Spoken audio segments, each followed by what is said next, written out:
Good evening, everybody. Thank you for coming.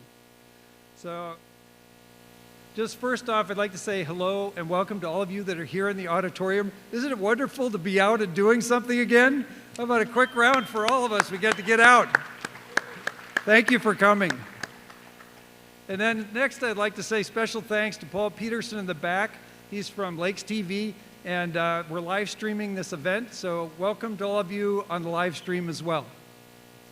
So my name is Kenneth Wood. I'm a vice president of the Forest Lake Association, and I'm honored to be your host for this evening. First off, thank you for your support of our beautiful lake. Just to tell you a little bit about myself, my wife and I, Marlene, who's right over here, we bought a house on First Lake in October of 2014, and we both love the beauty of the water. We love the many birds that frequent the lake. Have you guys seen all these pelicans out there this year? Wow, it's amazing. And then we love to fish as well. So TJ's here with us this evening to talk some about that. I look forward to meeting all of you. So we're also fairly new to the area. Please come down and say hello. Our board members and I will all be here during and after the end of the event to meet you all. A few housekeeping things before we get started. There's bathrooms are in the cafeteria. And if you, it's like way far corner. So if you're wondering, yeah, that's just keep walking. You'll get to it. Go out here turn left and go to the far wall. There's no eating or drinking here in this beautiful auditorium for the high school. That's how they keep it so nice. The board members, like myself, we're all wearing these blue polo shirts. So please say hello to us. We plan to open up the membership tables again afterwards if I didn't have time to update your membership for this year, or if you decide that you'd like to join us. Okay, so I'll start off and I just summarize our agenda for this evening. We've got Jerry and myself are going to give an overview on the state of the Forest Lake Association, some highlights. Then we'll have Steve McComas from Blue Water Sciences giving an update on aquatic invasive species treatment. Next is Mike Kinney from the Cupford Lake Forest Lake Watershed District on water quality projects that they're working on. And then our final speaker today is going to be TJ Debates, who's from the Department of Natural Resources on the status of the health of the fishery. And so unfortunately, Sergeant Ty Jacobson and his deputy are unable to join us this evening. They had an emergency that came up just really right at the last minute. So we wish them all well. Hope things go okay. All right, after the presentation, we're going to ask all the speakers to come up here, and we've got some chairs, and we'll have the Q&A after all the speakers are done. So just hold your questions at that time. We got a microphone down here in front. We'll remind everybody at that point, but maybe easier if you just come down and say your question into the mic. We plan to wrap up all the presentations by 8:30, and then the board members and I will hang out here afterwards to answer any questions that you might have after that point. All right, that's it. So let's get started. Our first speaker is Jerry Gruntner. Jerry is the president of the Forest Lake Association. Jerry? Thanks, Ken. So for many of you, I recognize a lot of you. I think the last time we were here was 2019 in this auditorium, and we had about 250 people attending, and we're getting close to that, and there's still more people coming in, so it's exciting to see everybody here. I want to thank all of you as existing members for your support of the association. I also know there are some visitors here and some other people that are trying to figure out what is this Lake Association all about. I hope we can show you tonight, the value that we provide to the lake, and that you will consider joining the association. So in your packet also, you also had a page that showed our board members. And unfortunately, they're still all out doing work, but we have 11 board members currently, and I can tell you that our board works tirelessly for the lake and for you. We have 10 to 12 meetings a year, and we spend a number of other hours doing other things for the lake. We are intending to add 2 more board members this year because of the amount of work involved, and so we've gone through a process to try to add a couple more board members to the association. So you'll see some couple new faces up here shortly, and we'll of course let everybody know that by email when we do that. So 2021, a short recap. There's about 975 residents that live on Forest Lake. At the end of last year, we had 508 individual and lake sponsor paid members. In other words, we had 52% of the homeowners on the lake were members of the Lake Association. That is quite astounding. We are one of the largest lake associations in the state of Minnesota with our 500 members. We're on track to meet that and exceed that number in 2022. We have a 10% increase in that. Our goal is to increase it by 10%. And if and when we do that, which I suspect we will have doubled our membership in the last 5 years. Now, if you think about that as a nonprofit organization, to double your membership in 5 years is quite an outstanding feat. So I want to thank all of you for being members. There was 19 new homeowners that moved onto the lake in 2021. Unfortunately, some of them, not all of them have joined the association, some have. That number is actually quite low compared to other years. Normally we have 30 to 50 new homeowners on the lake, but we all know what's happening with real estate right now. We hope our communication with you is good. We try to communicate by email. So your email address is very important to us so that we know we can communicate to you. And our Facebook page is very robust, and we try to keep that updated also. If you have any suggestions on what we can do to improve our communication to you, sure would appreciate knowing that. Reach out to us by email or text or call or whatever, because we want to hear from you how we can improve our response to you and your questions that you might have. With 500 members, it isn't just the dues that you're paying us to run the association and do things for the lake. It's also important that we have a strong voice in the community, both from a political standpoint, and if we need to do something, relative to the lake, when you have 500, individuals, 500 residents saying that this is important to do, it's heard, so that's very important. So in 2021, we spent about $36,000 of our funds for things related to the lake. And I won't go through all of these. We expect 2022 to be about the same, somewhere between $35,000 and $40,000. The big expenditure for us in 2021 was, and I'll talk a little bit about that shortly, was we as a lake association paid for the operators to run the native vegetation harvester, AKA weed harvester. And so that was a big chunk of the money that we spent last year. The other stuff is pretty standard stuff that we do, and we'll continue to do that here as we go forward. So the vegetation harvester in 2021. So we have had a partnership with the City of Forest Lake. The City of Forest Lake owns the harvester, they fuel the harvester, they maintain the harvester, they provide the dump truck to haul the vegetation to the compost pile. What we did as a lake association is last year in 2021 is we managed and helped pay for the operators. It's a great partnership. We really appreciate what the city does for us in this effort. We spent 335 hours on the lake cutting vegetation. And again, what's important to understand is that we can only cut in permitted areas, DNR permitted areas. There's a GPS on the harvester, so we can't just go wherever. We have to stay within these confined areas. And typically we have to stay 150 feet out from the shoreline along anyone's property. So we can't come into your dock and cut by your dock. We removed 162 loads of vegetation, which I don't know how many tons that is, but that's a lot of dump truck loads. So it was a really good experience and helped improve the navigation and the recreational use of the lake in 2021. Now in 2022, it's going to be a little different with the harvester.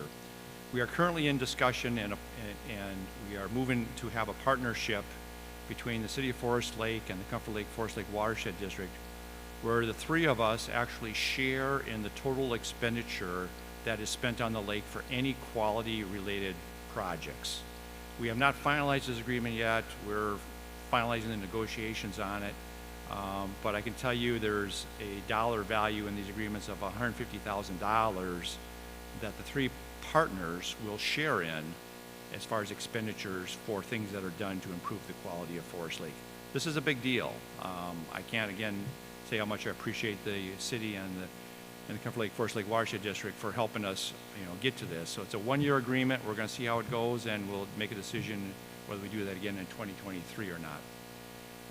It covers, $150,000 covers most of the expenditures. There's still going to be some things that the Lake Association pays for directly ourselves, like the buoys and some of the dock work and stuff like that. So not everything is 100% covered here in this agreement. But once we finalize the agreement and sign it, I will be sending out information to all of you by email explaining all the details of it and what the breakdown is and who pays for what and so forth and so on. But we're just not quite there yet.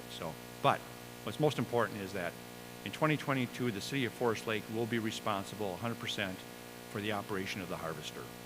The Lake Association will not be involved in the operation of it.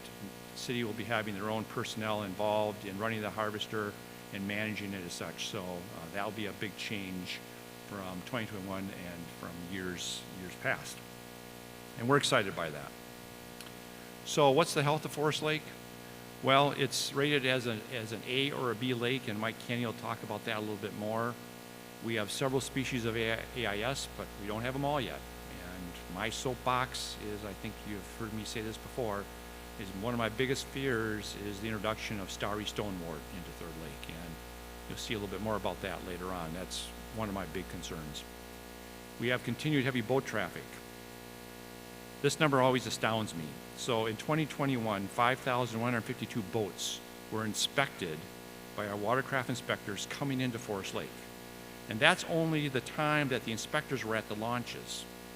So if we extrapolate that, we don't know what the actual number was of boats that came into Forest Lake, but pick a number, 7,500 to 9,000 boats came into Forest Lake. And again, it only takes one boat to bring in an aquatic invasive species. This lake is a very, very heavily used lake, and we all have to be diligent about trying to control AIS. Fisheries are very good. TJ will talk about that a little bit. Water clarity is increasing significantly. I think we've all seen that. We've been on the lake over the last couple of years, how much the water quality and clarity has improved, and Mike and Steve McComish will talk a little bit more about that. And then, of course, we have continued pressure on the lake from growth in the area. There's still more homes being built. People are doing more things with their shorelines. There's continued runoff coming into the lake from shores, and we're a metro lake, and as such, there's a lot of pressure on the lake. But yet, we are still one of the premier lakes in the metro area. And with that, before Ken comes up here, I want to let you know that Ken Wood, and I want to extend my sincere appreciation to Ken. Ken is the one that kind of led this whole effort for this to happen tonight. He spent countless hours putting this together, coordinating with the speakers, putting stuff together and so forth, and I can't say enough but thank him for all the hard work he did with this, and hopefully you will enjoy the rest of the session. And with that, I'll bring Ken back up.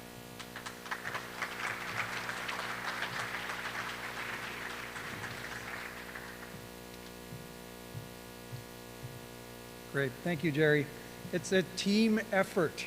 We tell you, a lot of the board, every one of them worked on a piece of this thing, so thank you to all the board as well. Our primary impact on the lake regarding this invasive species is focused on Eurasian water milfoil. And so we, as you saw in the monies that we spend, it's a significant part.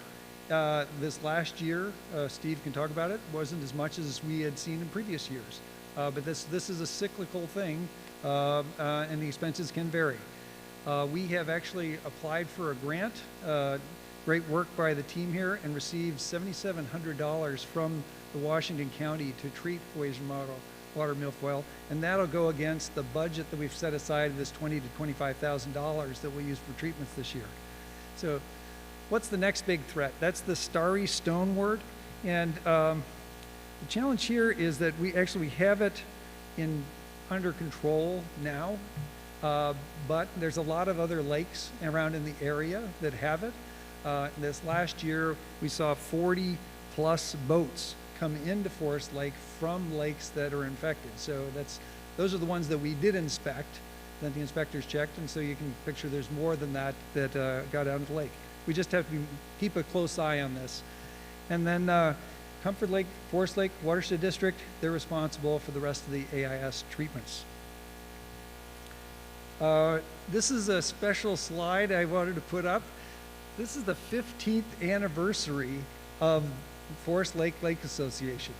And one of our board members shared us this article at a recent meeting. There was Chris Hoyt brought this up.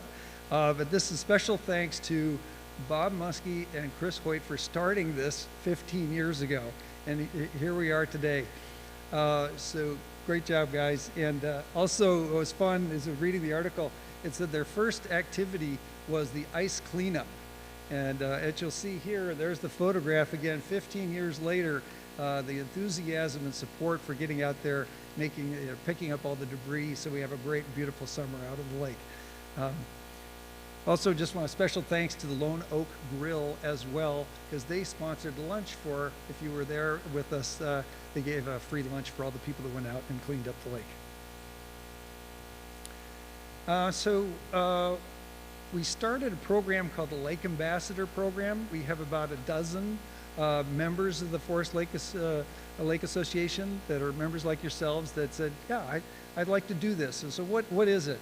It's just, the idea is to get a little bit more education. This is a starting type of session here. And Jerry and I have run educational sessions each year and recruited more people to join us. So what's the mission? Mission is to basically word of mouth. It's talking to your neighbors, talking to your friends, and encouraging them to join the Forest Lake Association. And if you'd like to do that, we'll send out another email here in the near future to invite whoever else like to join us to be part of that. We have signs you can put in your yard that says you're an ambassador, and then give you a little bit more words to use when talking with others. One of the main things that people ask is, how do you become a member? And many of you already know, but there's been a lot of work on our website and our Facebook page. But the website is super easy now for joining, which is $50.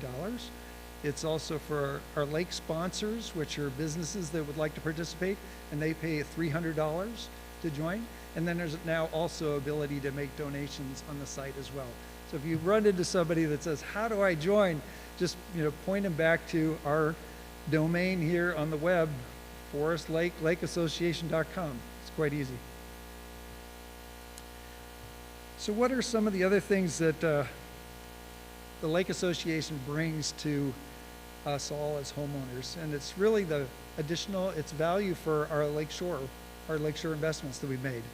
As Jerry said, we're the largest voice as around throughout many of the lake associations, but we're really the largest voice here in town, influencing the city, influencing the county, and others to hear our concerns and help us maintain this beautiful asset. The other thing is that in the last couple of years, we've done upgrades. There's more buoys that are out there, marking more of the rocks, making it easier to navigate, more in the channel, lighted buoys. And I wish the sheriff and his deputy were here, because they actually put those out and take them back in for us. And if you've ever picked these things up, they're pretty heavy, so it's a lot of work for them. And then also is the dock, what you call a town dock or city dock, but the one that's there at Lakeside Park. And that's such a great asset to be able to go in and go to Arts in the Park and park your pontoon boat. And you'll see we got a sticker on there that says that's something that we've put together and installed for everybody to enjoy the benefit of. Maybe that'll expand over time. We've already expanded it once. Next is the upcoming events. So we have a membership appreciation event for all of you that are members. It's a barbecue and dueling pianos, going to be at Lakeside Park. The date is July 23rd, and it is, again, I said, members only.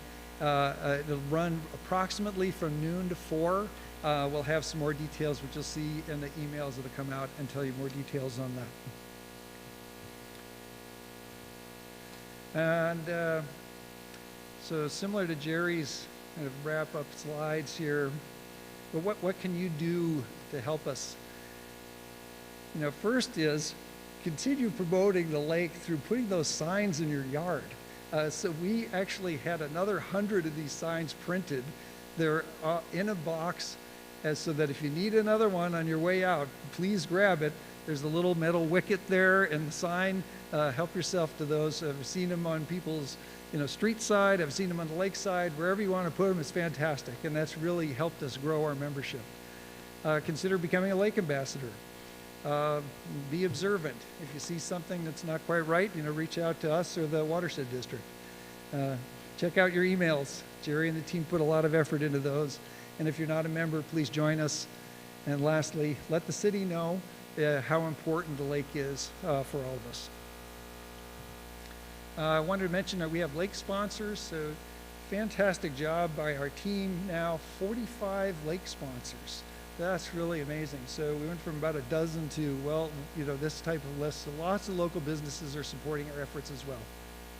We've got a sign out for them, and that's part of your packet and the handout if you wanted to see who they are. Last slide. So please pay your 2022 dues.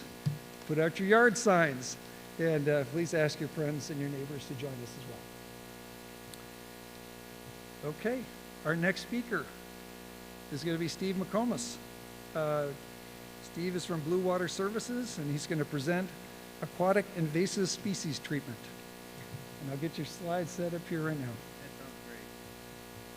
Well, good evening, everybody. And so I've been doing the lake survey for the last 2 years. I'm going to talk about native plants and also the non-native plants as far as invasive plants. What's up? Come here. Yeah. Yeah, and if you want to run around and talk, you can do it with the microphone. Better. And I'll click your slides for you. Just tell me next. I'm all, okay, well, I got some options. That's what's good. So thank you. So let's just get started. I'm going to talk about aquatic plants. We have other folks then talk about water quality, and then TJ debates in the DNR talking about fisheries. Let's see here.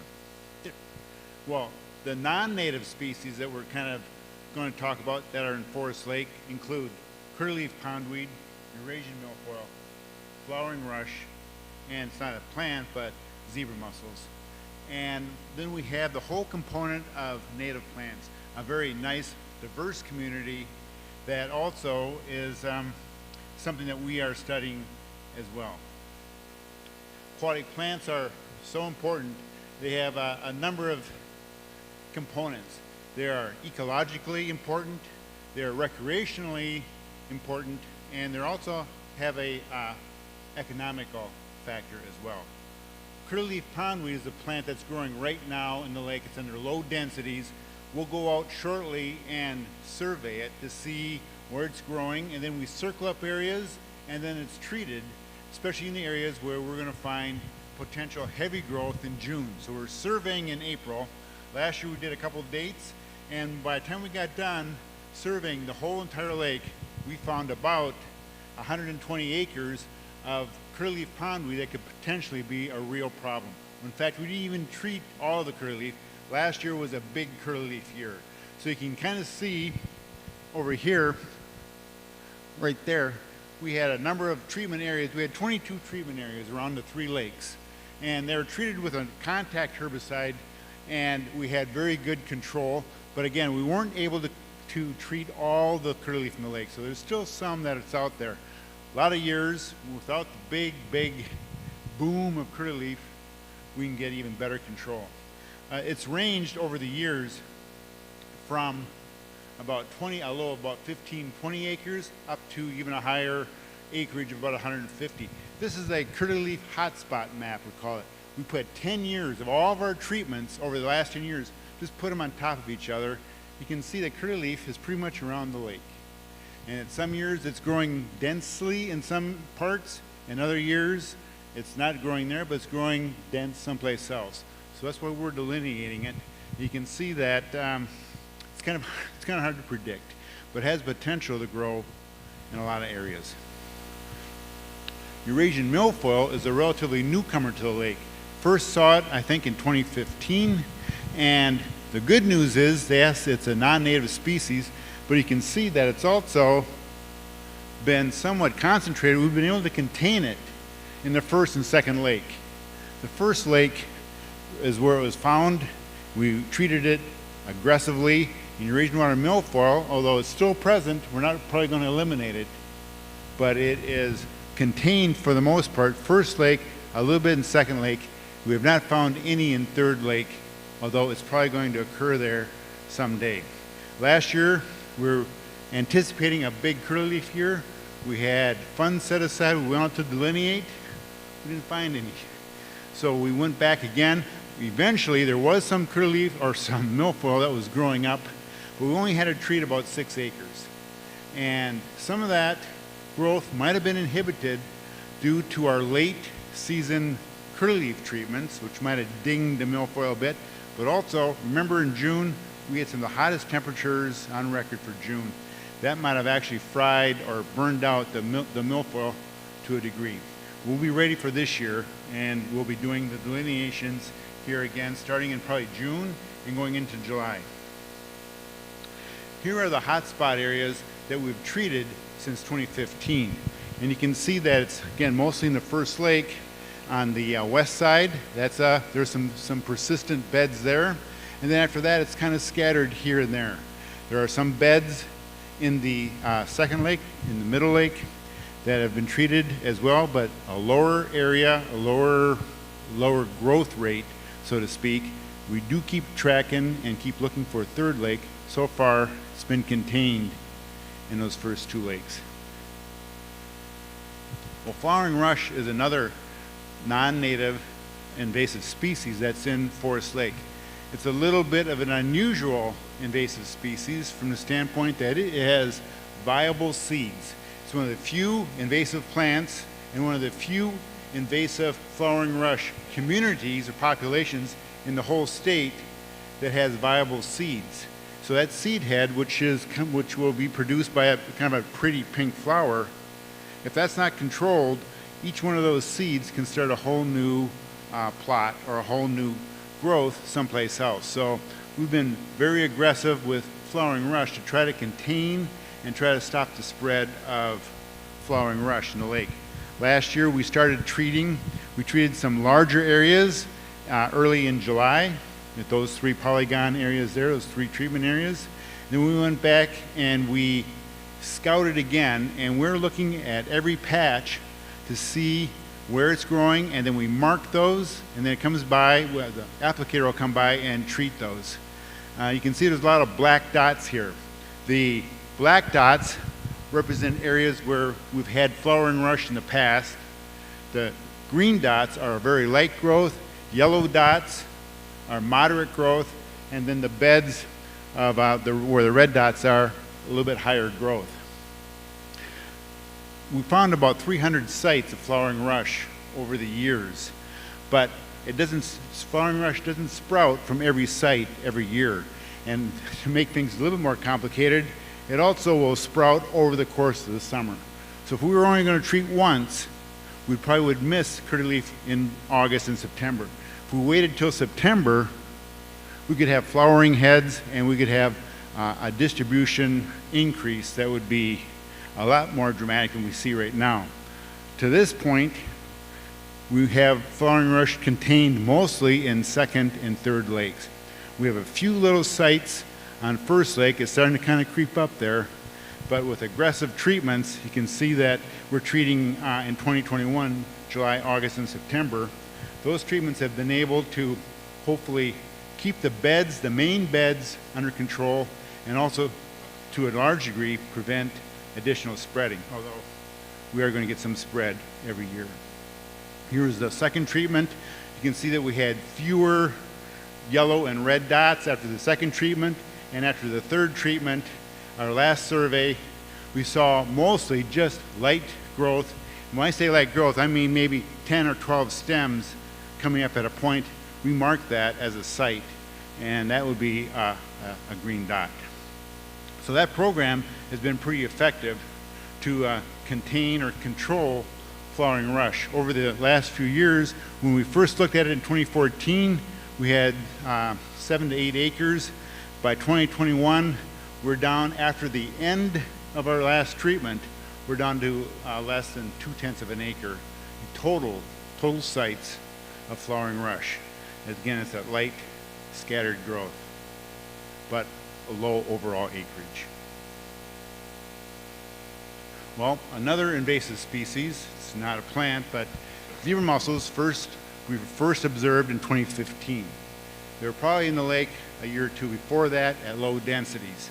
In 2015, those red dots there show where we first observed them based on some Lake Association members finding them first, and then with a little bit more investigation, finding some more zebra mussels.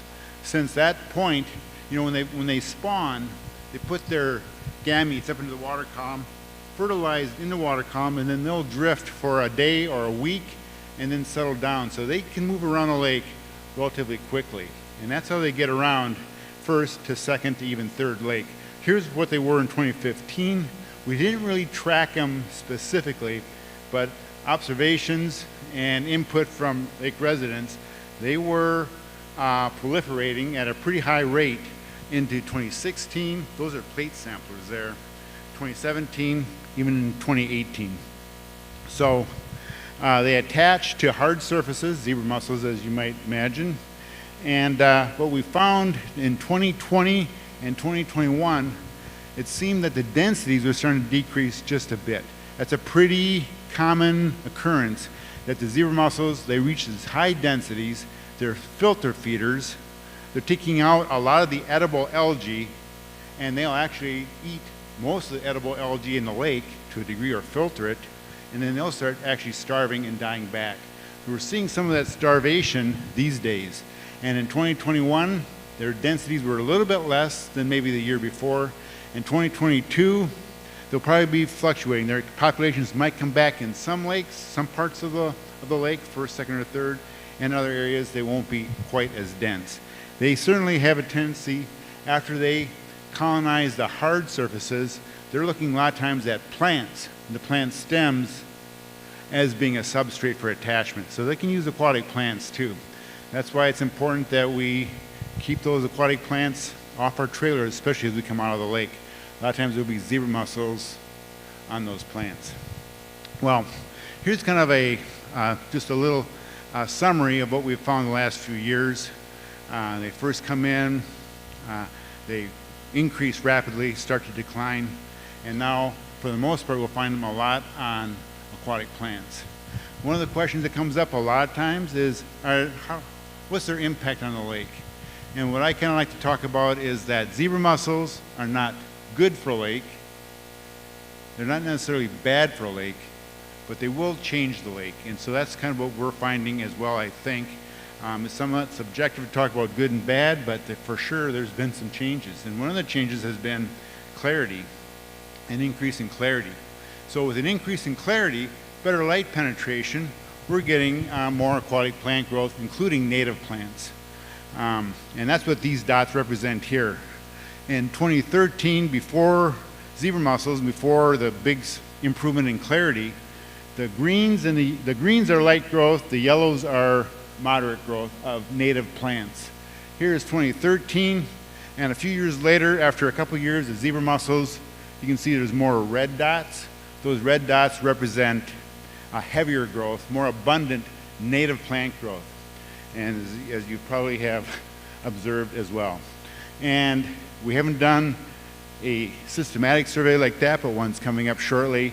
There'll be some red dots as well. Lake levels are a factor also. Now last year we had kind of the perfect storm of clear water, low lake levels, warm temperatures, it really boosted a lot of the native plant growth. This year, coming in so far, it's hard to predict in July and August, but lake levels are up. It means light penetration will be a little bit more muted and blunted. That can help kind of control or inhibit native aquatic plant growth, especially in the deeper water. And the clarity, although it's good, it was somewhat stable. So we'll see what happens with native plants, but expect that they could still be certainly abundant in the shallow areas especially.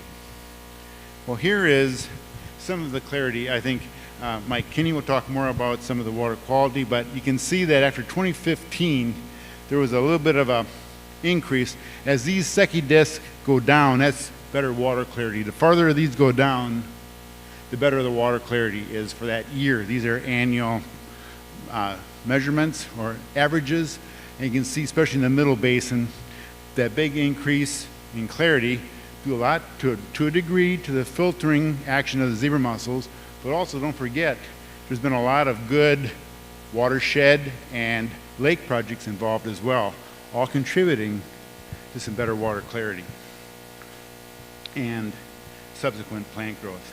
Of course, the plants are also excellent habitat for a variety of organisms, including fish.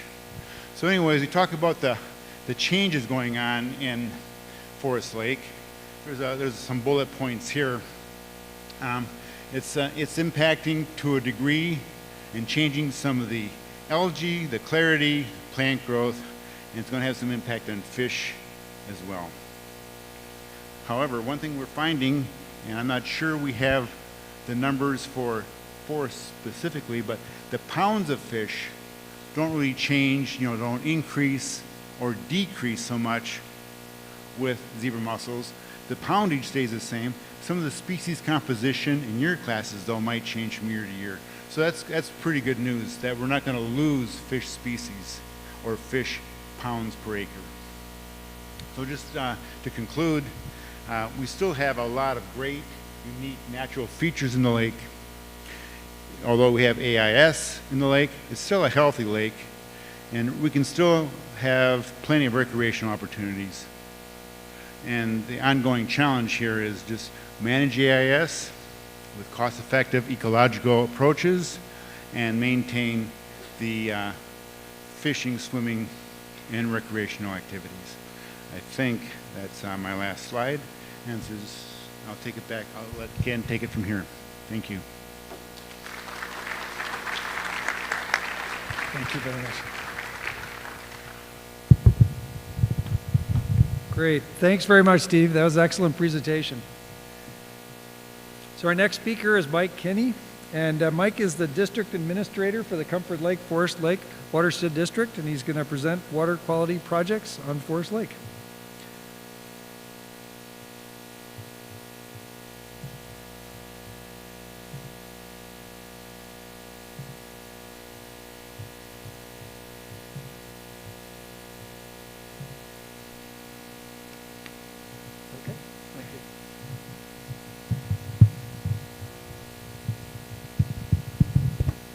There you go, Steve. Thank you. All right, good evening. Mike Kinney, yes, with the Comfort Lake Forest Lake Watershed District.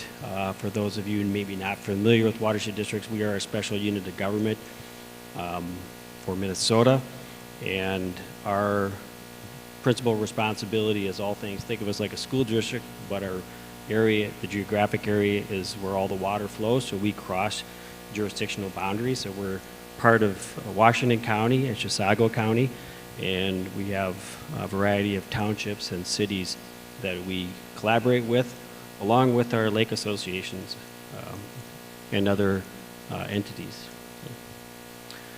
So I'm going to try to cover a variety of things today. We talked about the water quality piece here. So for the state of Minnesota, deep lake that these are considered, standard of 40 milligrams per liter of phosphorus is one measurement, is considered the state standard. Locally, we are trying to get more towards a target of 30 for a longer sustainable water quality component. And so while there are pieces within the season that may fluctuate for a variety of reasons, and we'll try to touch on some of those. Generally, the grades are now, or here, a B and A. In previous years, largely, they would have been like C's, or C plus, or a B. As noted, so this has been a big topic for Forest Lake, especially last year, and as Steve just mentioned, there were these different elements. So water clarity increases it always results in improved water quality or clarity and more fisheries, and along with increased plant growth. And from my experience, so I've been doing watershed work for 28 years, and is also part of my graduate work. There's never really an exception. With good aquatic plant production or existence within a lake, it always aligns with good water quality. So last year, of course, there was an abundance of native components because of the low water quality or low water levels and increased clarity. And then I think some balancing overall of what the plants were trying to find themselves within this new system, so to speak, of improved water clarity. I'll also note that there are 15 different species of native submerged aquatic plants for Forest Lake, and that's really an excellent number for those of you that may be close by. If you're familiar with another small lake just south of the East Basin, it's really high quality lake, has been for a long time. Some known as Sylvan, it's Lake Keewatin. And that has roughly 18 different species. So you can kind of see the comparison of how good the plant species are for Forest Lake. So from that standpoint, I just wanted to touch a little bit because I know people like or want information on how to perhaps manage some of the aquatic plants, both invasives and native, along their shoreline. So you will need a DNR permit for any herbicide use. So that's, there was mention of the 150-foot littoral area. So if you are looking to do any management within that area, that requires a DNR permit, and we can help facilitate that, but it's on the DNR website as well, or at least get you the information. And then you can also do a manual removal up to 2,500 square feet. And then sometimes people like to mechanically clear a navigation path, and they can do that without a permit up to 15 feet, so basically along the dock line from the shore out. So starting, well, I think about when I started here, 2014 or so, we started this sequential diagnostic monitoring. So we were looking at all the many inlets, and there's roughly 50 different locations around the lake that have various volumes of water coming in, and each of them are contributing a certain amount of nutrients into the lake, and either through decayed plants, artificial sources from people or industry, or from the streets, or from sediment. So we've been working on trying to identify, through a cost-benefit analysis process, the most cost-effective projects to work on. And so these ones with the little check mark are the ones that we have completed to date. And you can see the reduction to date is 768 pounds. And we have several projects coming up. The next area is this area we call Judicial Ditch 6. There's a drainage area from here that goes up into the East Basin. That is the next highest contributing load of nutrients into Forest Lake. And we have a couple of projects there to reduce the incoming load. I do also want to mention that the watershed district, so through this data analysis and cost-benefit calculations that we've done, we're really one of the few organizations that's doing that. And so we've been, in the last 8 years, the most successful entity in the state in terms of being able to get grant dollars in, and we've done that also in partnership with the city. You see that street sweeper that's going around, that was largely funded through a state grant. There's additional benefits from there from reducing costs for the city in terms of their maintenance on some of their ponds and other infrastructure. One of the things we started on last year here for Forest Lake, we've done this in some other areas. About, I don't know what it was, 28 years ago or so, I was involved with some coring research with NASA, and so I came from there with some staff that are pretty good at this stuff. We happen to have here in Minnesota, at the University of Minnesota, a really unique research facility that does analyzes cores on lakes, and they do this for lake sediment cores all over the world, and they bring them in here for analysis. So with some of the faculty partnerships that we've developed, so they've taken these core samples, and the object there is that we'll go back and look about 150 to 200 years, what was happening, what were the lake conditions in terms of the rate of sediment, the type of plants, the type of algae, really, really detailed, any changes that occurred on any individual year even.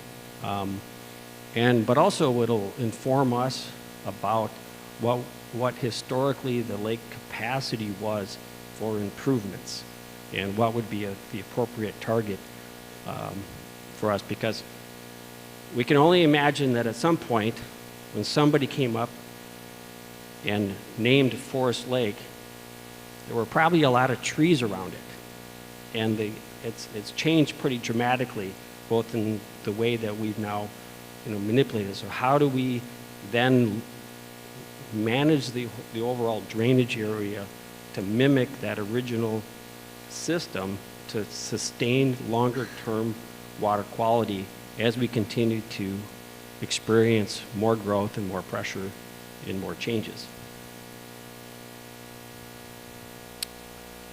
So one of the things that we're hoping to work with is changing the perception, I guess, about native plants, especially in the shoreline zone areas. So that little area is just your turf, and normally grass as lawn. The roots are about as deep as the grass is high, but that's not the case for native plants. They'll often be many feet, some of them down 15 to 20 feet. Certain trees are native to the area that have very fibrous root systems. Unfortunately, not always very popular. Black willows, cottonwoods. And you can kind of look along the shoreline and see where some of these exist, and they're little kind of bump outs because they haven't eroded yet. So, so there's some opportunities there. Of course, they're also, these native plants are a good pollinator habitat. They discourage geese if you have a geese problem up on your lawn area. So, because geese are afraid that something is hiding in the tall grass, so they don't like to come onto the shore if that's the case. So just something for your consideration, and we have a plant grant available to assist with that, as well as technical assistance for any of the lake residents. There are other opportunities to assist the district in a number of ways. We've been, not only do we contract out for some monitoring efforts, we also have staff and citizens. We have some in the audience here today that are helping collect monitoring samples, and these are low-cost efforts, but our goal is to understand where any of these hidden, because we can't necessarily just look on the landscape and see where the pollution is coming from, but the data within the samples that we analyze can help us identify those best places to go and do a project. So from a cost-benefit analysis standpoint, That's been our driving tool. So, and the lake, as noted, we, through our watercraft inspection program that we run, we do the most inspections on any lake in the East Metro, well, outside of Minnetonka. So it's the most recreated lake, again, outside of Lake Minnetonka in the metro area. So it's a lot of pressure from that standpoint. We also do the work with citizens on the zero mussel population monitoring component. There's Adopt a Drain. Many people, because we erroneously called them sewer drains, right? Something associated with sewer, we think they go to a treatment plant. But all these little drainage areas go to the lake. So that's a reason that we try to educate the public and citizens and schools, our students, about the need to keep those maintained, and why we have the sweeper program, or with the city of Forest Lake, to go out and do the additional sweeping throughout the year. It used to be just in the spring and the fall, but we found out that the additional sweeping throughout the year, some areas 7 times a year, others 12, that the benefit of not having sediment go to the lake, it's actually one of the most cost-effective things that we're involved with. The other is our Citizen Advisory Committee, always looking for additional citizens to be involved with our watershed district. So, all right, that's kind of a quick summary, and I'll be available for questions and later as well.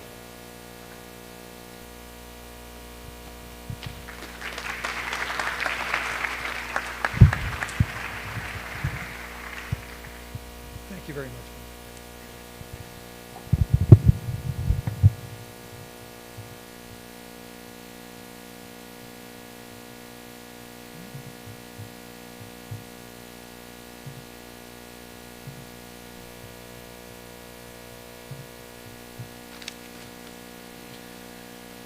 Okay, great. Our next speaker is TJ Debates, and he is the East Metro Area Fisheries Supervisor for Fish and Wildlife as part of the Minnesota Department of Natural Resources. TJ? Thank you, sir. I mean, who doesn't like seeing a couple of big walleye to start off on a presentation, right? So my name's TJ Debates. I'm the East Metro Area Fisheries Supervisor. Our area, we manage kind of the East Metro part of the Twin Cities. So we manage lakes, rivers, and streams in Anoka, Ramsey, Washington, and Dakota counties. So, and Forest Lake is kind of, it's one of our gems. It is probably our top 2 or 3 lakes in our area. And like Mike mentioned, it gets a lot of use fishing-wise, recreation-wise. So it's a very important resource to our area. And just thanks for inviting me to come speak to you guys. I think the last time I came to one of your meetings was in 2018 when the power went off at Stella's. That was quite a night, so we're, at least the lights are still on. Oh, yes, sorry. I'm gonna have to,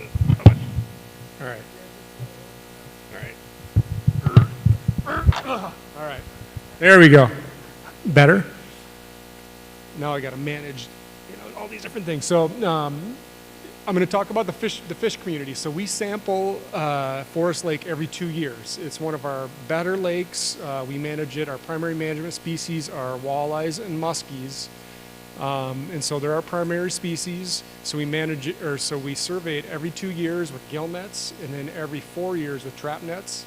And then I'll talk a little bit about it too. We also do IBI surveys, so it's kind of the near shore, kind of where you all live, kind of that area where the lake meets kind of the shoreline.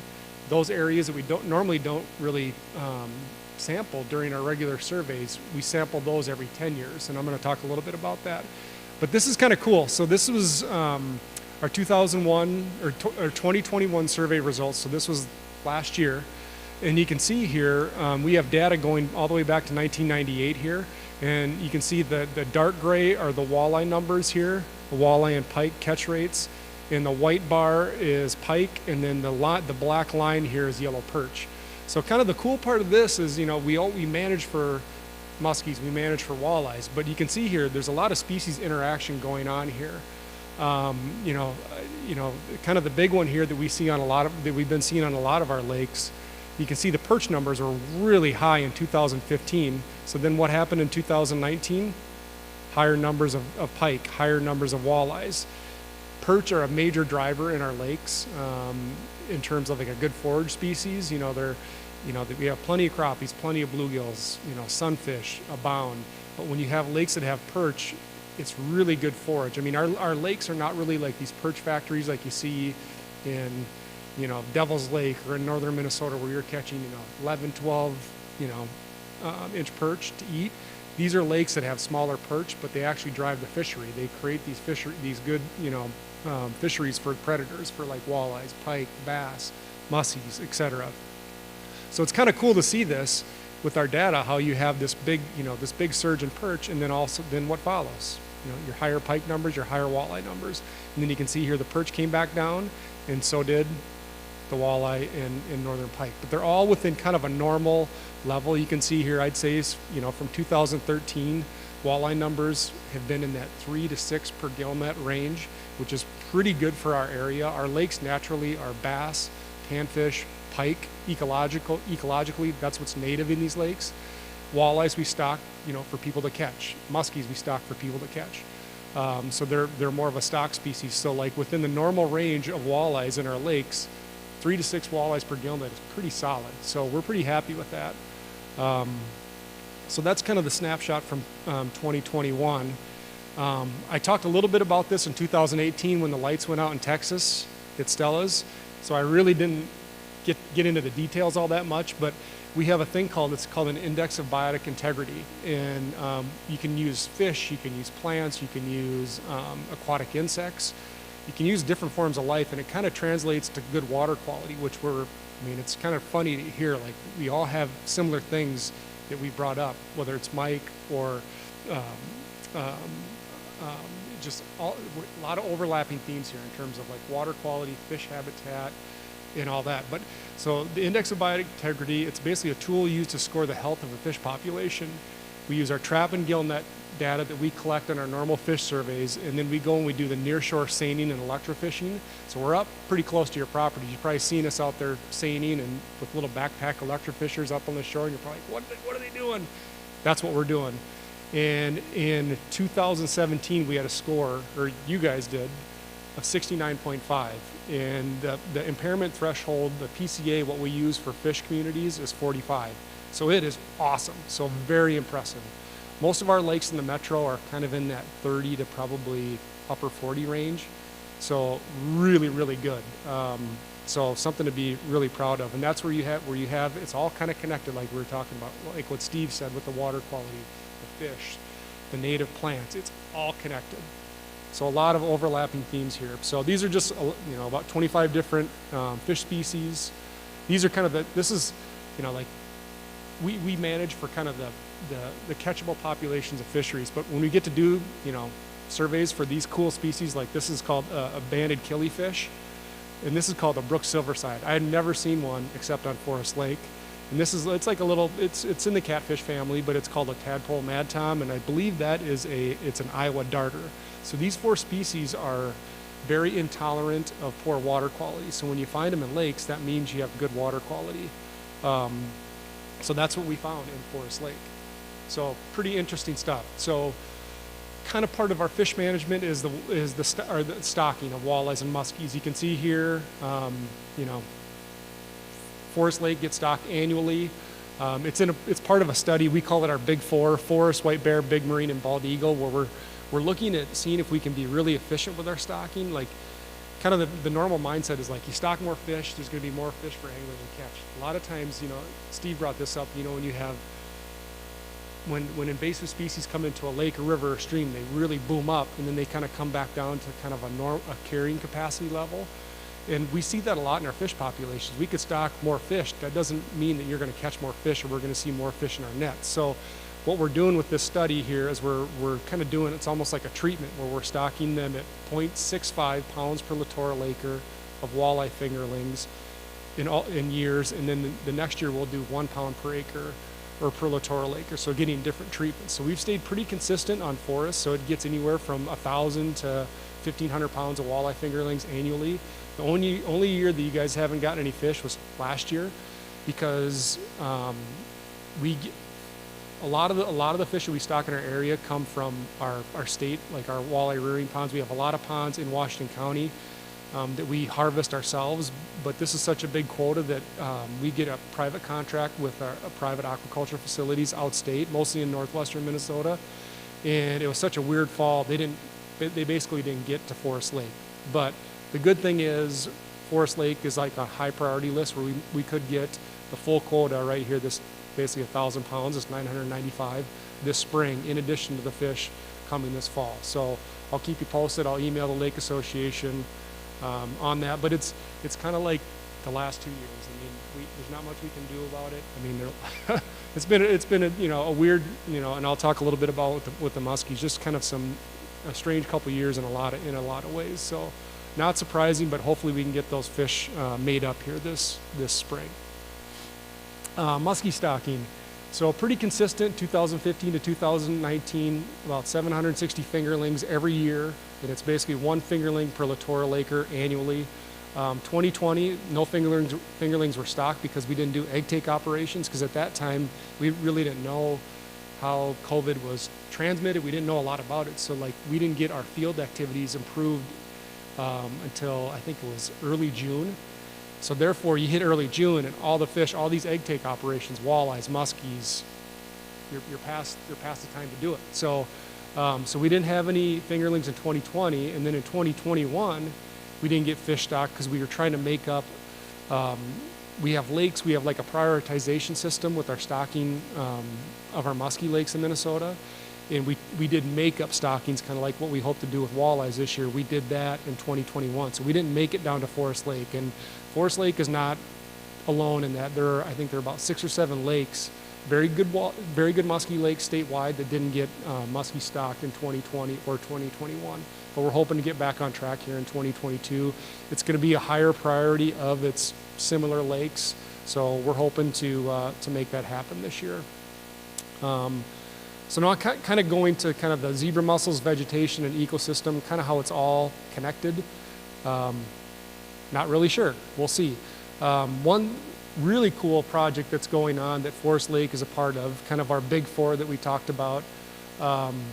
It's a project with the U of M and DNR Fisheries where we're looking at lakes with zebra mussels and without zebra mussels and how that's affecting walleye recruitment and growth and just overall fishing. And so, we have about almost 500 lakes in Minnesota with zebra mussels. I call them zebes. Yeah, not very professional, but zebes, and it's increasing. Zebra mussels, like Steve said, they're filter feeders known to reduce phytoplankton and zooplankton biomass and increase water clarity. So what's that really doing to fisheries? We're not really sure.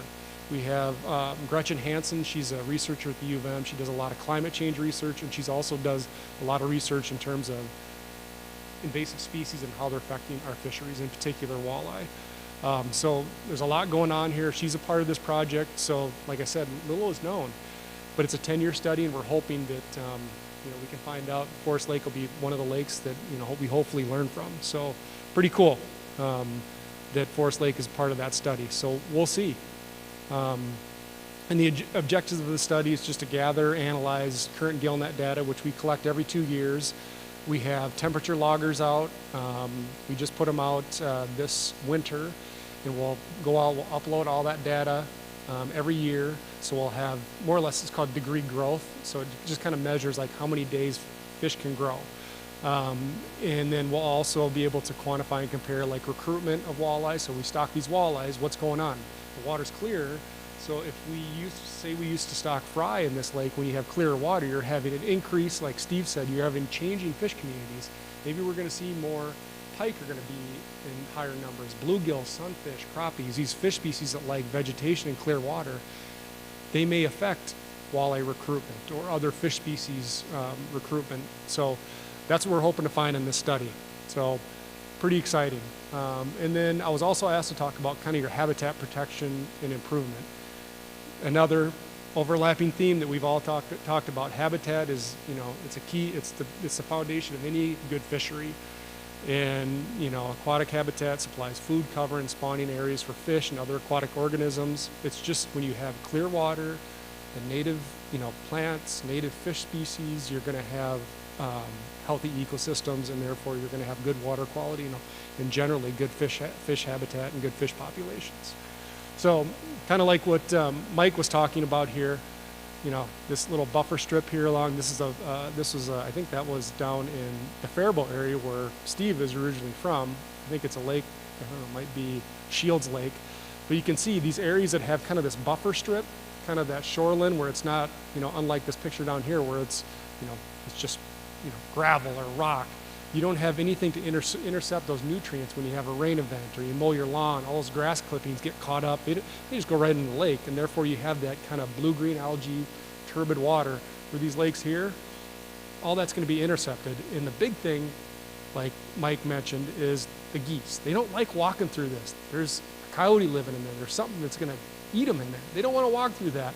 Right here, they just walk right up on that lawn and do what they do. So that shoreline component of a healthy lake is very, very important.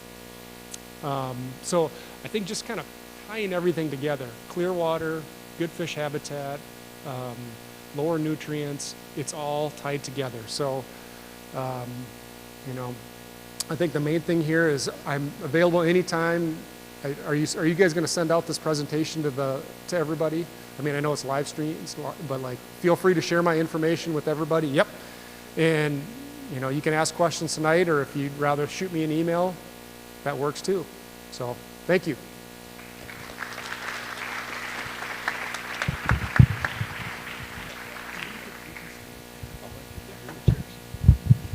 Okay.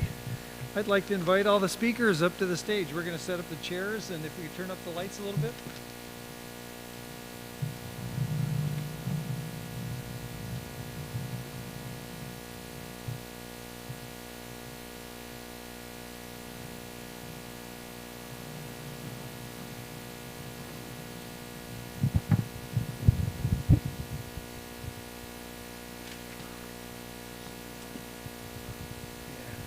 Sounds good. There's one more chair down there. Yeah. Is it on? Maybe soon. Maybe soon. Okay, great. Okay, so what we have a microphone down here in front, and also I'm going to walk around a little bit too, just to make it easy. But maybe what I'll do is I'll just start it off with a seed question. So I gotta direct this one to Jerry first. So Jerry, sorry, gonna pick on you. So one of the things that you heard about was this, taking care of the weed harvester. And Jerry, can you just share a little bit more? What was that like this last year for the work that was required to take care of that weed harvester? Is your microphone working? Yeah, it works. Just, yeah, they say don't blow into them.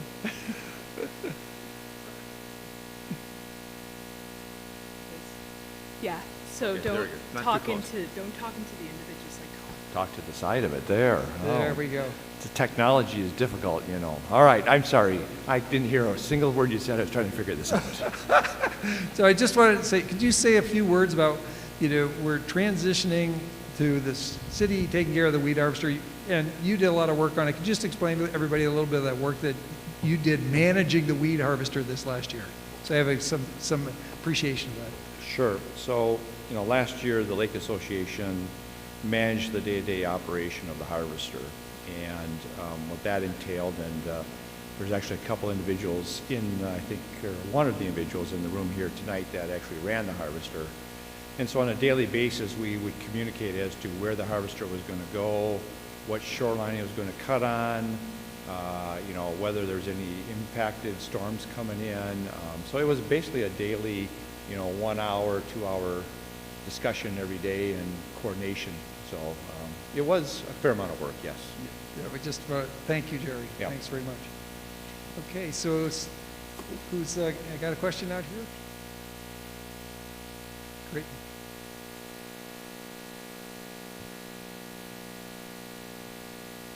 So I live on the lake. I enjoy the entire lake, all three parts of it, but I don't hear much about the part that I live in, which is the South Bay off of First Lake.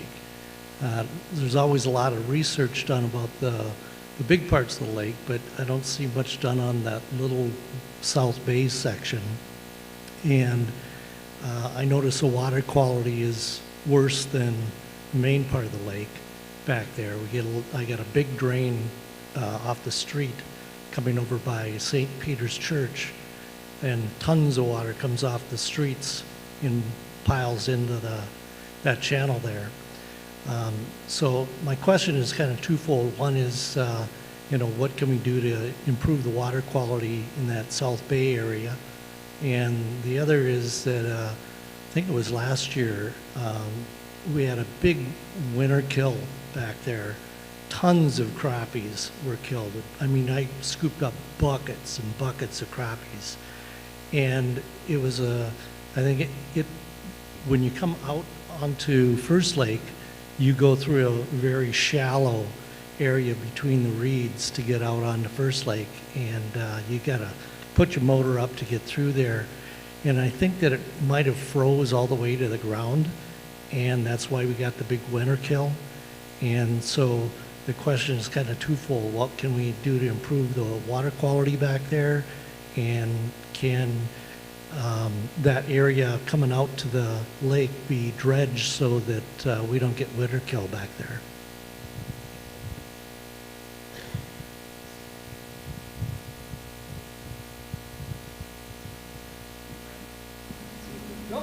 No.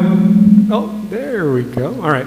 So one thing we see this time of year is like winter kill. A lot of, you think, oh, fish die, it's a bad thing.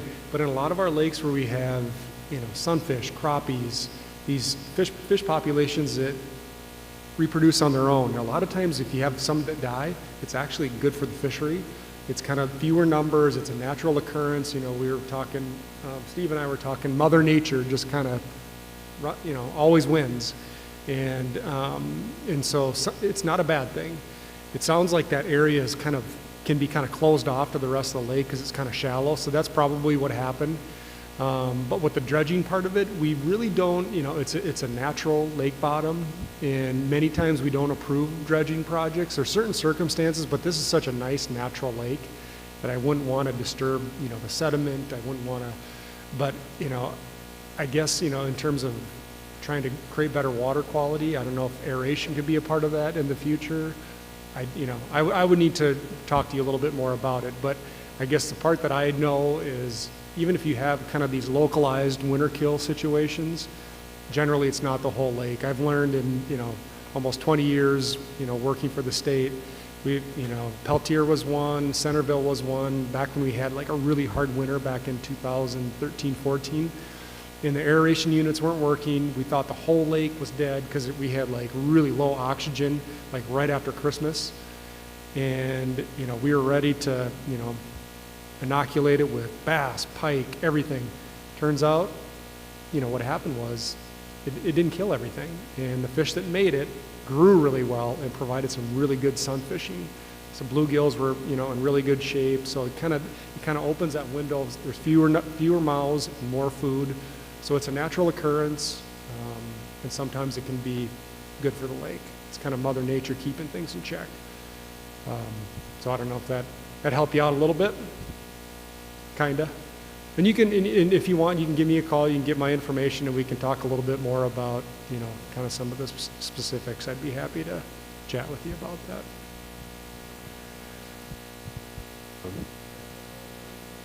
Well, just on the water quality side, so that particular area is a focus area for us to try to, all these many inlets, and you referred to those that come off the streets. So that part of Forest Lake, the city now, through the program that we've been working with them on. So, and just by the way, the city of Forest Lake, the work that they're doing in partnership with us is really a leader in the state. We worked with them on a couple of years, first to do an analysis of how much nutrients were coming off the streets and directly into Forest Lake. And then we wrote the grant for them to get the sweeper. And then we did 2 years of data analysis where there's a scale on the sweeper, so then as they complete in that particular area, it gets swept 12 times a year to try to remove as much debris as possible so it doesn't get washed down, down through those storm drains, because those are direct drainage right into the lake. So anything that goes into those drains is going to find its way right into that part of the lake. So we then did analysis of the materials that was collected, and we calculated then the phosphorus concentrations and the total loads. So not only does it help reduce the total load going directly into the state or into the lake, but it's also then extends the life of the streets as the debris gets driven in, and so there's some science about how that'll extend the street lives.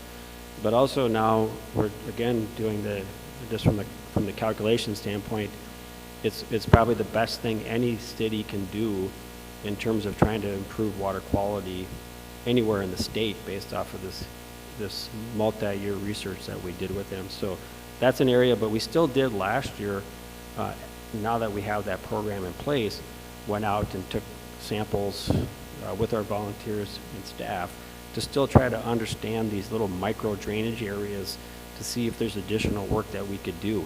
So we're still evaluating that, and we'll be doing more of that collection, and we'll probably be reaching out this year for more volunteers in very specific locations to try to get more data. I have a concern with the low levels of the water last year. I'm sure most of the people are aware of that. Wondering if there's anything we can do to manage possibility of the flow out of the river on Sunshine, or I'm sorry, of the lake on Sunshine River. If there's any way to put any kind of a dam there or something to prevent this from happening again. I don't want to have to add on to my dock, which impedes in the lake as well as everybody else. We already have very, very long docks out there. I grew up in White Bear Lake. I'd hate to see something like that happen. It happened there. I don't know what the problem is. I'm wondering if you guys have any idea on what happened last year and how to prevent that.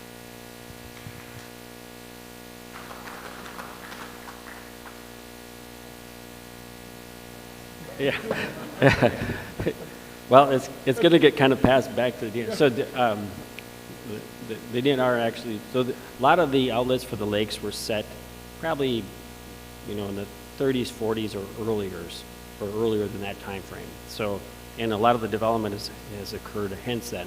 But you could imagine the great fluctuation in, lake levels, because we didn't really have at that point when they set the lake elevation levels, they didn't say, like, gee whiz, let's look back at the last 50 years. They just didn't have the information, but they set them, and everything has been developed since then. So they have these set elevations for ordinary high, they'll call them, and ordinary lows, and a lot of the homes are, then the low floor elevations are set for that. So if there's any consideration, so we are doing one other thing to help analyze this question though. So we are working with the city. We've been kind of after them for a number of years, but they're now, we're working to survey all the different culverts in the drainage areas that go into Forest Lake. But turns out that there's roughly 3 times more than they had on record. So the survey work needed to complete that. So we need to know the size of the culverts, the type of the culverts, and the exact elevation to then do some modeling for an example of what would be a potentially high rain event, say a 10 or 12-inch rain event. What would that do to the elevation of the lake under certain conditions, and then how many properties would potentially be flooded? From that, then there's a way to go to potentially FEMA or somebody else to look at it. But it's a multi-year process to look at it, but we're trying to get that information.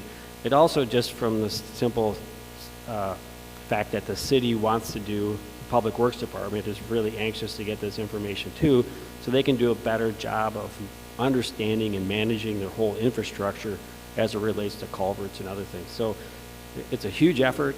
We some of you will know that the city took over the township, and the township didn't necessarily, maintain a lot of records. So there's still a lot of kind of catch up on that side of it, but we're trying to get to the answer, but it's not going to be anytime soon.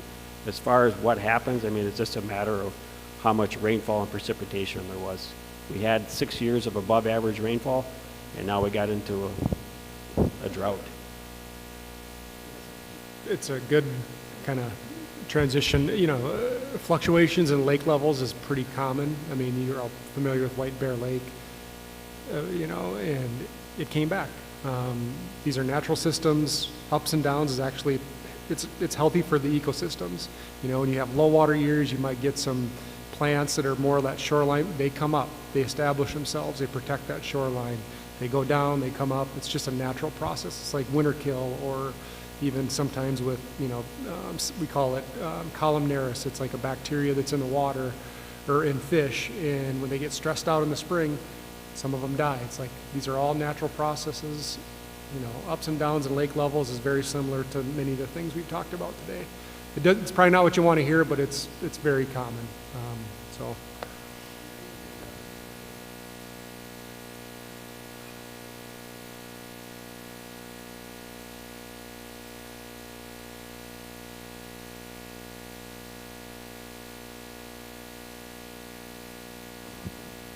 There's a barrier there, but it's for trying to keep the carp from coming in. So that's something that we were waiting for the water levels to drop to refurbish that, because it had eroded and decayed and such over the years.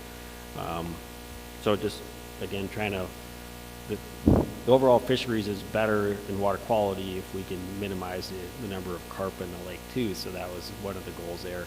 But other than that, that structure, we just don't see it changing. It is the outflow, that is the control, so to speak, for the elevation of the lake.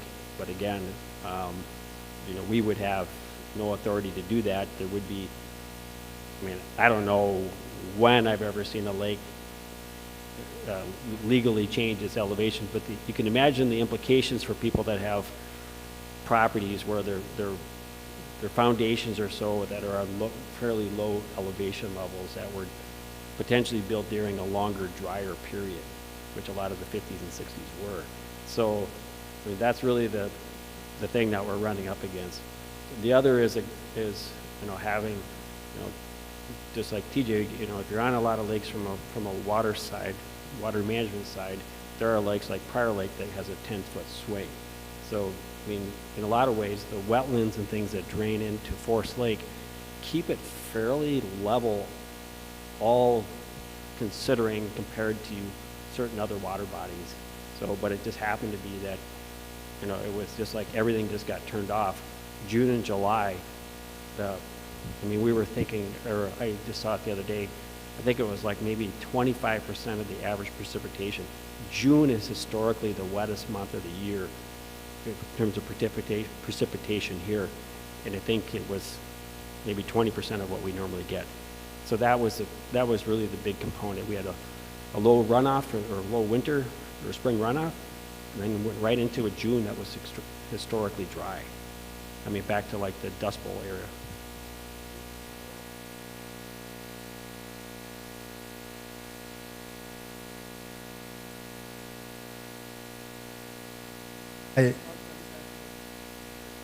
I want to say I appreciate everything all the different organizations do to help the lake, clear the weeds, the weed cutters, the treating of the weeds.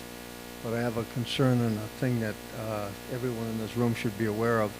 When I think it's the DNR treats the lake and puts those little bricks with the string and the baggies in there to inform you that the lake is treated, that's what my question or statement is going to be. What happens is those baggies eventually leak and they start to sink. And anyone that operates a boat in this lake, if the baggie wraps around their lower unit, it'll plug up the water pump and they'll burn up their motor.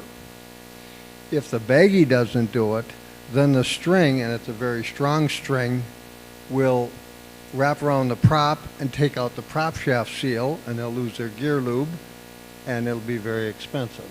So all of you in this room, if you operate a boat on the lake, you need to be aware of that. And is there any way we can change that system of having the baggies that eventually sink? I know the DNR comes eventually and picks them up, but I pick them up before they pick them up when they're sunk and they're 2 feet underwater. I'll pull them out and pull the string out, pull the brick out, and the baggie out, because somebody runs over the boat, they're going to ruin their motor. So that's I don't know if that can be fixed. I'd rather have a sign stuck in the dirt than those baggies that sink. Yeah, those baggies you're talking about are put out by the contractor that treats for the curly pondweed only. It's not DNR, does not do that. The contractor that does the treatment for curly pondweed is one that puts out those white little baggy things. And I think what the intent of that is so that they can identify where they are. But I think that's a conversation we can absolutely have with that contractor and ask him to go back out there quicker and remove those bags, because they do remove them. It's just a matter of timing, I think. So that's something that, something that we can do to improve that. That's a pretty simple fix. So we'll look at doing that. Yeah, we can look into doing that in 2022 to kind of improve on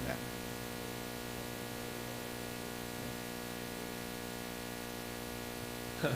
Okay, maybe this is for TJ, but I know you've talked over many years about the fact that we have zebra mussels, we're artist clearing, we're honored to have 15 different species of weeds, but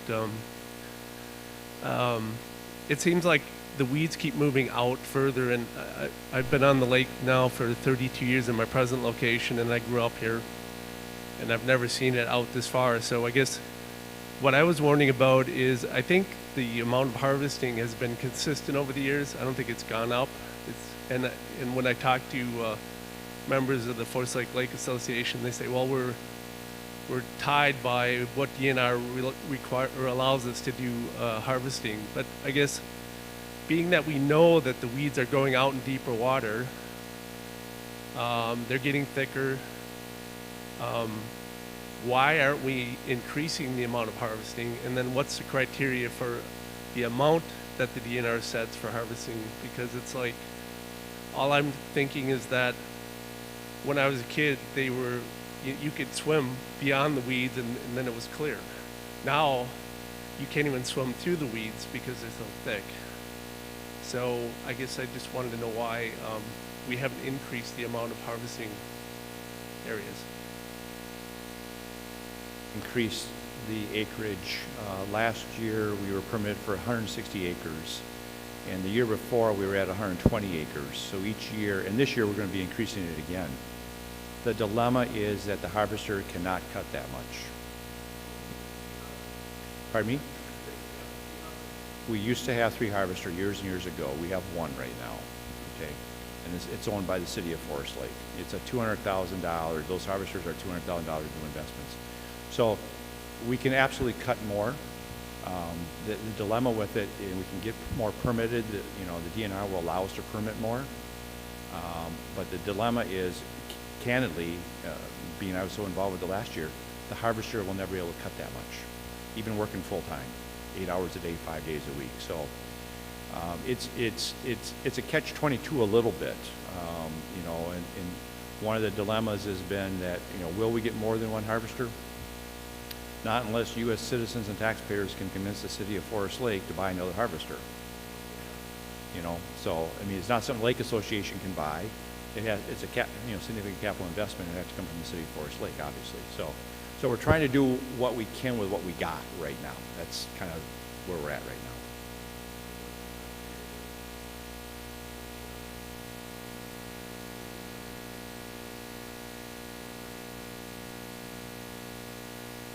I personally am involved in the permitting of the harvester, okay, from the DNR.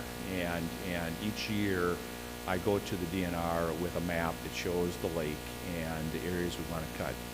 And in all cases, we're trying to do some cutting around almost all the shorelines.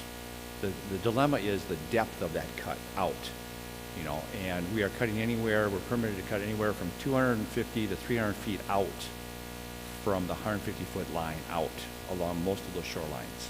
And that equals 160 acres. So we can permit 500 acres, you know, we'd still be within the limit of our, maybe not 500, maybe 250, 300 acres. And we can do that, but the harvester will never be able to cut it. It physically can't get around that entire area in a summertime. So we're going to continue to try to do what we can this year in 2022 with the cutting. You know, again, as I mentioned earlier, the city has taken over the operation of the harvester this year. We'll be working with them as trying to get the permit from the DNR. This year could be different from a weed standpoint too, from a native vegetation standpoint. Last year was the perfect storm, as you've heard, and it could be much different this year. The water level is up right now. It's up about 8 inches from what it was last fall. And with the spring we're having, it could go up more yet, and that may help the depth of water, which may help our native vegetation population too. Big part here is you guys have a lot going for you. You have a lot of these, you know, non-game fish, high diversity. You have plant high diversity. You have a lot of things going. You know, I think to myself, it's good fish habitat. Why do we want to get rid of more weeds? You know, I mean that's and I'm just that's my perspective as a fisheries biologist. That's fish habitat. So I said my piece, but you know, we can agree to disagree, but I mean, it's good fish habitat. You're going to have good water quality. You start removing more weeds, you're going to get it to a state where that slide where it's, you know, potentially you could have turbid water, and then nobody really wants to boat on your lake. You know, yeah. I mean, that's a trade-off. It's a financial consideration, and again, as I said earlier, if you as homeowners and taxpayers believe that this harvester is such a critical part of, you know, Forest Lake and one of the reasons you're paying taxes and so forth and so on, then I would encourage you to let the city of Forest Lake know this. You know, it's because again, at the end of the day, they'd be the only entity that would be capable of doing anything more as far as, you know, another harvester or doing something running long or whatever. It should be noted that Forest Lake is the only lake right now in the metro area that is doing anything with a harvester anymore. Every other lake in the Twin City area, metro area, does not run a harvester anymore.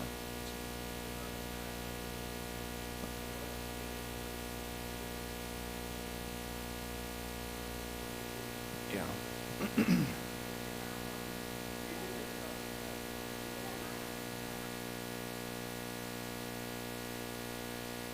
There's always two, you know, and I hear both cases, you know, yes for a harvester, no for a harvester. And, you know, it's a catch-22, and I don't have the exact answer.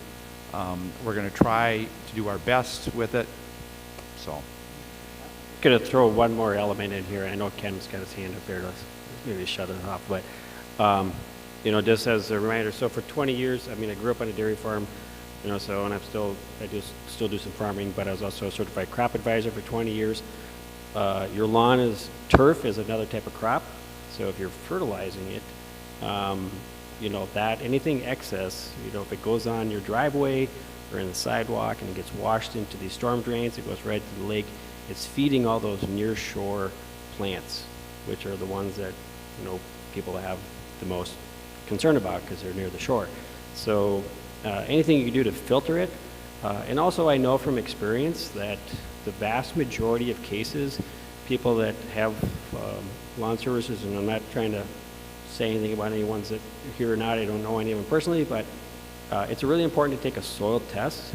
Most times people's, the problems with your turf often is low pH. So if it's, you can go get lime from Farm and Fleet or something like that, or organic matter levels. There's typically very little need to do much in terms of additional nutrient applications, which then have this potential to run off into the lake and feed those.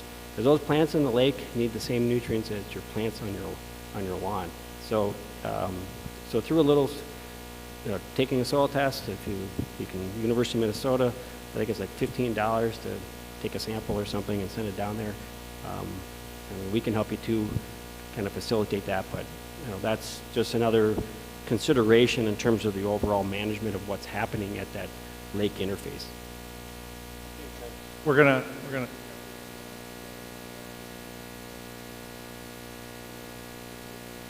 Yeah, we need to wrap up here. Hi, Mike, I actually don't really have a question. I have more of a public service that I'm going to ask you guys. When you guys send out the cutters and you send out the people to do all of these tests and things like that, as a resident, it would be fun to know, one, where these people are going and what they're doing, so that that you guys kind of get the credit for the work that you're doing. Because if we don't see it, because it's not in front of my house, sometimes you feel like maybe they didn't get to my area. So I don't know if you guys can do that, like say the cutter's going to go out in this area today, the cutter's going to be here, we're doing soil testing over here, we're doing water testing over there. That way we get like messages, whether it be email or Facebook, about what the Lake Association is doing, which is going to make you really relevant, and then also make it so that we become more aware of what's really going on. That is a great suggestion. Again, I appreciate that because communication is important, and we will try to do that here in 2022. I just wanted to piggyback on what Aaron was saying. We do not want to change the level of the lake. We want to maintain it. So if there was a mechanical dam that could be adjusted, say, fall time, so the water's not rolling out, or springtime is what we're looking to do. There's so many people that couldn't get their boats off. People had to pull out of the bay early because they couldn't get onto the main lake. So we're not looking at changing the elevation, maybe maintaining it through some sort of mechanical dam. That's all. We have one last question. Sorry, Jerry. One last question, and then we're going to wrap it up here. So, question for TJ, just quickly, can you speak a little bit to the natural reproduction of the walleyes in the lake with the stocking programs that are going on? What kind of natural reproduction are we seeing? And then I got two other points I want to make too. Really good question. Not a lot, at least not that we know of. It could happen. It's a large enough lake. There's enough, fetch in the lake. Some of our larger lakes that I mentioned earlier, there might be a little bit. But if we look back at our stocking records and we age our fish, they usually correlate with the years that we stocked. In the metro, most of our natural walleye populations, natural reproduction, are our river systems. So like Lake St. Croix, the Mississippi River, probably a little bit in Lake Waconia. It's a bigger lake, but for the most part, most of our lakes in the metro are managed via stocking. And we don't see a lot of natural reproduction, but it's kind of like life finds a way. It's not to say that it can't happen, but if we didn't stock the lake, you probably wouldn't have much of a walleye fishery. And then a piggyback on a gentleman's question about fish kill, and I think every lake owner or homeowner here has an opinion. There's these midsummer fish kills that happen on the lake, and everybody has got a different opinion on why that is, whether it's a temperature change or it's blue-green algae or it's the herbicides on the lake. What causes these? And last year I think was a pretty big year for the scope of, I think, some of those fish kills that we had saw. Yep, really another good question. I mentioned it when I talked about kind of the natural Mother Nature, the different changes in our lakes, whether it's levels or like die-offs. It's called Columnaris. It's a very common bacteria, and what happens? It's in the fish's system, and when they're close to each other, when they're spawning in the spring and water temps are increasing, they're stressed out a little bit more. It's like when we get stressed out, there's a better chance we're going to get sick. Same with fish, and they're around each other because they're spawning, so they transmit that bacteria, and they just get stressed out and they die. And not all of them die, some of them die, and it's natural. We don't like to see it, but it's kind of just a natural process that we see every year. We go from kind of the winter kill when the ice goes out, and then usually late May, early June, mid-June, we start getting the calls of, I saw some dead crappies, I saw some dead sunfish on our shoreline. It's generally Columnaris. But if you go to our website, you can actually report that, especially if you see fish that are still alive, they're kind of struggling. We can come out and we can grab those fish and we can actually pinpoint what the culprit is a little bit better versus coming out 2 days after they died. We can't really do much with that. So it's just, you just go to our website and just Google, fish kill reporting, and you should be able to get a link, and it'll take you to fill out that form, and it usually comes to all the area offices, and then we'll decide whether we need to come out or not. We would work with our DNR pathologist on that, so, yeah. I just want to thank you all for being here this evening, and I'd also like to especially thank our speakers. They did a fantastic job. TJ, Mike, Steve, Jerry, of course, really appreciate it. And we greatly appreciate your support and interest in the lake, and hope you have a great season out there. Enjoy. Take care.